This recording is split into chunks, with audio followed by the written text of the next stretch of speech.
I just stay inside. I never go out. I hear about all this stuff. I'm like, man, why would I do that? No, I'm just kidding. Good morning to you, Drew. Hey, good morning. Yeah, so a couple things. There's the latest ADP report showed only 37,000 new private sector jobs. Ooh. That was far below the 110,000 forecasted. That's the weakest job growth since March 2023. Wow. Trump posted on Truth Social criticizing the Fed chair, Jerome Powell, saying Powell's too slow to cut rates. And he showed that the European Central Bank cut rates 8 times while we have not. And then he showed that the European Central Bank has an interest rate of 2%, while the Fed remains at 4.25 to 4.5. Wow. Making the dollar stronger, but potentially hurting hiring and growth. While the Fed hasn't acted yet, their March plot shows a trend toward future rate cuts. Trump is pushing for cuts at the June 17th, 18th meeting. So that's where he really wants to push. And it's kind of interesting about the two of them. So you have this style going on where Trump is all gas, no brakes.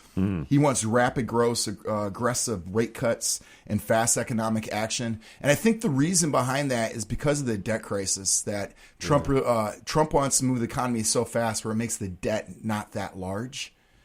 So if everyone is making $3 trillion to it at the same time, so I don't know. If everyone's making $1 billion a year, then $1 trillion's not that right. I guess that's it. And the Powell style is more conservative, measured. He doesn't respond to political pressure, I guess you would say.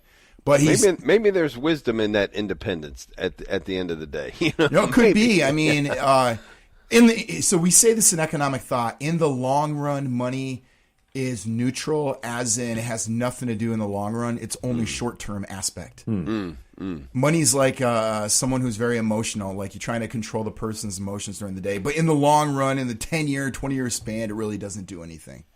I have to admit, I don't think I've ever thought of myself as having anything in common with money, but now I do because I'm kind of emotional, Yeah, so that's what's going on there. And then what we have, back to Rerum Novarum. You guys want to start talking about that? So Leo XIII. We covered chapter 6, so I have chapter 7, 8, 9, and 10. So I got some basic points here. Leo XIII is really on to private property because you got to understand the 1800s, the whole thing about socialism. No one owns anything. It was kind of a revolution that was kind of coming in that time. And then chapter 7, what he talks about here is private property is rooted in human nature and reason. Men is rational and capable of planning for the future. Because human needs recur over time, man must have a stable and lasting source to provide for himself, the earth and its fruits. Therefore, ownership of land is not only natural but necessary for man's dignity and self-preservation.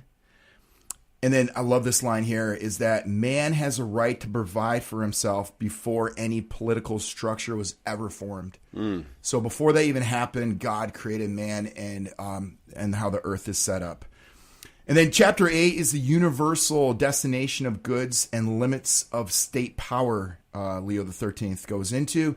God gave the earth to the whole human race, but this does not mean all property must be commonly owned. Private property does not conflict with the universal destination of goods. It helps to fulfill it through lawful industry and distribution. Even those who don't own land survive by exchanging the labor for the goods that the land produces. So I think what Leo XIII is trying to show here, that individuals should own private property, but even if you don't and you don't want to, the state should help to promote that, is that everyone benefits from some individual owning private property that produces a good, and then you trade your labor for that good. Here's a quote from paragraph 8. The fact that God has given the earth for the use of the enjoyment of the whole human race can in no way be a bar to owning private property. Those who do not possess the soil contribute to their labor. All human subsistence is derived either from labor on one man's own land or from some toil paid for in the produce of the land. So he really paid for in the produce of the land. Yeah, he just gets to the point, doesn't he? Yeah, I mean it's some good stuff when he talks about it's really you kind of think about this, and then once you read the chapters, it's like it's very in depth, and it really makes you understand it much better. And then paragraph 9: labor justifies ownership. Land becomes someone's property when they cultivate it with effort and skill. So it's really promoting that idea, and I think what you see here is you have the conflict of not just socialism, but if you have unchecked, they'll call it that you have only a few that own capital, right? The ones who are laboring don't own property. They don't own the land. And what the church is teaching is that we should have individuals, families that own the means of production. Well, and Drew, lest people get confused and think that this teaching, this understanding came about from a perspective of faith at that point in time. Look, when the people of God made their way from Egypt to the Promised Land, God appointed plots of land to them. So this has always been an important thing in the area of faith. Yes.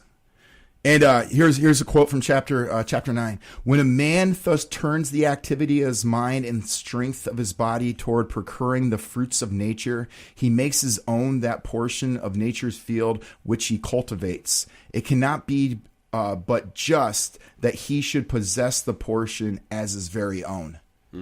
So I think that's it's so you have the two economic systems, socialism, and then you have capitalism, where that the promotion of individuals owning capital, I think, is the what he is really trying to teach us here in these first few chapters. Good stuff. And now you see Pope Leo XIV using this as a kind of jumping off place, even where AI is concerned, right? This idea that we're risking we're risking showing disrespect to the individual, not giving the individual the proper dignity owed to them. With AI? Yeah. You know, there's a lot of different aspects to AI that people talk about, and I think I heard one podcast talk about it. People think it's an intelligence. Yeah. And I kind of lean towards it's a information gatherer, where it makes individuals like me and you, we can do work now at a much greater rate that before you needed maybe more of a large company or assistance or somebody that AI, I think, gives and I like this idea that it gives the individual, almost like what Leo XIII is talking about here, where individuals need to own the means of production. It's given us the ability, the assistance to actually do these kind of things that we didn't have before. And I don't think it is really that intelligence that's being pushed in the media. It's just that it's a gathering of what human creativity has done on the internet and bringing it together very quick. Well, and it speaks to the timelessness of Pope Leo XIII's writings, because you can use that and apply that to today's situation. And especially, AI is a great case in point in Pope Leo XIV's talking about that now and looking back to this document. No, I agree. And I think that not just AI, but just technology has created the small-time farmer again, where individuals are able to do things that we haven't done before. And you see so many people having the ability to make money on their own as a entrepreneur and stuff. And I think that's because of technology that we have seen, especially after COVID has really increased that. But again, let's just say it. Before Pope Leo XIII was cool, Drew Blazsik was talking about it. He owned it first. And you just have to be able to trace it back to that. And we're not going to deny our place in history on that thing. That's right. Yeah. Well, Drew, thank you so much. Always enlightening. Always, we learn a whole lot. And now I would just encourage you, by our way of saying congratulations and thank you, go out there on the way home, buy yourself a donut, because today's National Donut Day. I will. I got Christian with me, and he's pretty excited about Christian's it. ready. He's smiling.